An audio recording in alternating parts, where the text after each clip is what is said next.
Pizza, burger और शवारमे के इस दौर में कुछ ऐसे जायके भी हैं जो आहिस्ता आहिस्ता हमारी गलियों से गायब होते जा रहे हैं। उन्हीं पुराने देसी स्ट्रीट फूड के जायकों में एक नाम है खट्टे लड्डू।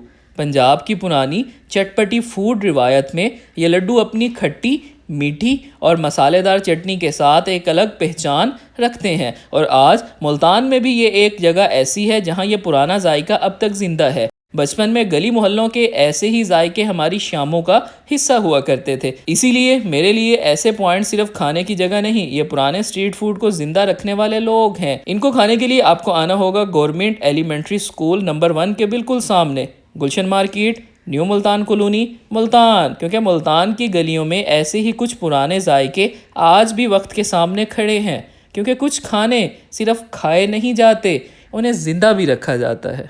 ये मुल्तान के हमारे स्पेशल लड्डू हमारे अलावा कोई नहीं लगाता है। ये लड़कियों के स्कूल के सामने खड़े होते हैं। ये लड़कों का स्कूल है, सामने लड़कियों का स्कूल है, वहाँ खड़े होते हैं 2 बजे तक।